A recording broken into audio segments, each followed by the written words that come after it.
to Missoula County's Tip of the Spear. I'm Commissioner Juanita Vero with Commissioner Josh Slotnick, and today we have Senior Planner Andrew Hagemeier from our Community and Planning Services. We're having Andrew join us today because right now the county is going through a pretty big rezoning effort. That's the result of a couple of years of work, and we're having Andrew here to explain what's going on. Let's start with the background here. Missoula County zoning regulations were adopted in 1976, over 40 years ago.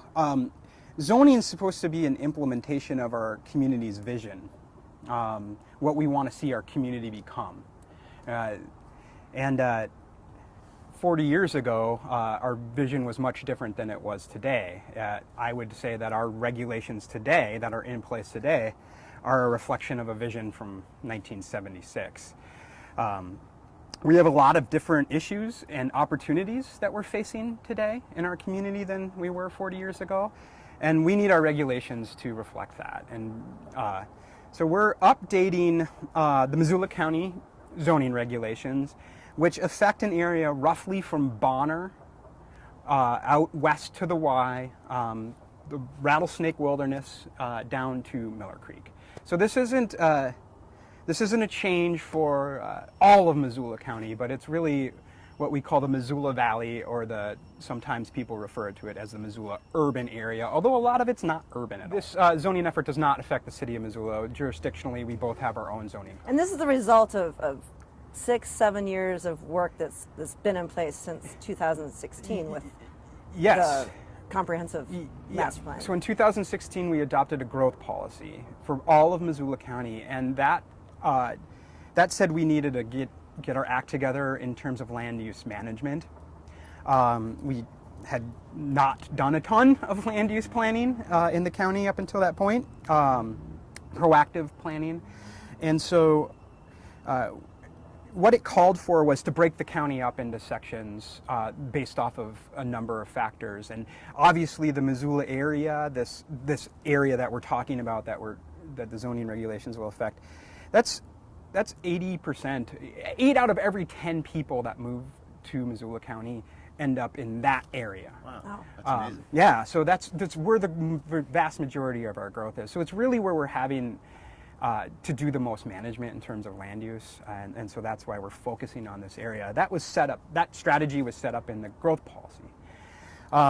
And after we adopted the growth policy, we started working on what's called the Missoula Area Land Use Element, and that was over a 2-year-long public process, multiple rounds of engagement, visioning, conversations about what we wanted our community to look like, what our values are, what our issues are, what our opportunities are. I remember when we approved it, I witnessed people who were pretty much always diametrically opposed on land use issues agreeing on what was in the land use element. So that document had a number of different things that we needed to do. It's like the Build Grant came out of that. The Swiptakeen Master Plan came out of that.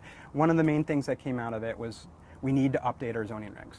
We need to take our zoning regs that were written in 1976. Well, they were written in 1974, they were adopted in 1976, and we needed to start over because it no longer reflected our community's values. And what are those values, like the kind of the guiding values for the zoning update? Yeah, absolutely. So people want an affordable place to live.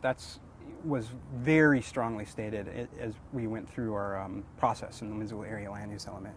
And a diversity of options for housing stock. Yeah, exactly. And it's not just about having the whole valley fill up with single-family homes. People wanted a diversity of housing options, so they'd have different housing choices at different points in their life.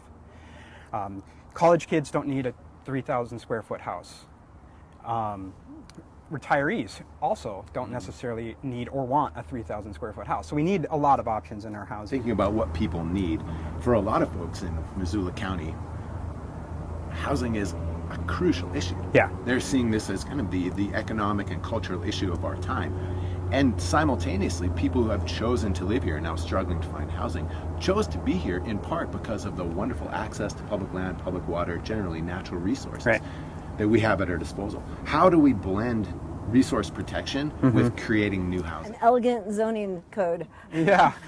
Yeah, it's finding balance in the code. I mean, that's really what it's about. And that's the great thing about updating our code and really starting from scratch is we get to try to create that balance, and we're not pigeonholed into what the code from 1974 tried zone line. Generally, if I'm going to sort of speak thematically about this new zoning code, basically we're intensifying and diversifying development where we feel development makes the most sense. Right. And simultaneously protecting resources that the community has said we value. Yep, and in all that, we're trying to maintain the character of these places Beautiful. to be unique neighborhoods. So how do people comment on the Yeah. proposed zone? What's the website again? It's www.mczoningupdate.com. We are also putting copies in the Missoula library, so if you don't have the internet, you can get copies here. And we're also going to put the zoning map up in the library, and people can come in and look at the zoning Thanks a map. ton for coming by. Absolutely. Thank you so much. Yeah, you bet. Thank you for checking us out. See you later.